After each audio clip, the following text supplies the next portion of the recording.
ఒక నదీ తీరాన ఒక పెద్ద చెట్టు ఉండేది. దాన్మీద ఒక కాకి గూడు కట్టుకొని పిల్లా పాపలతో హాయిగా ఉండేది. కాకి తన పిల్లలకై ఆహారమును తీసుకుని రావటానికి వెళ్ళినప్పుడల్లా ఆ చెట్టు క్రింద ఉన్న పుట్టలోని పాము చెట్టుపైకి పాకుతూ పోయి కాకి గూటిలోని గుడ్లను చిన్న చిన్న పిల్లలను తింటూ ఉండేది. ఆ విషయమును తెలుసుకున్న కాకి చాలా విచారించింది.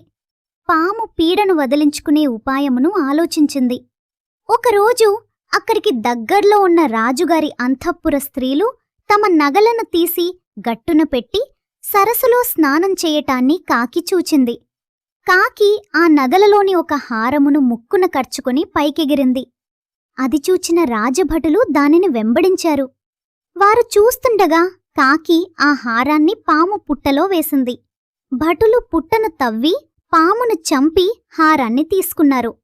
దానితో కాకికి పాము పీడ తొలగిపోయింది. ప్రశాంతమైన మనసుతో ఆలోచించిన ఆపదలను దాటటానికి ఏదో ఒక ఉపాయం దొరుకుతుంది. ఉపాయంతో ఎంతటి అపాయమునైనా దాటవచ్చని తెలిసిందా పిల్లలు?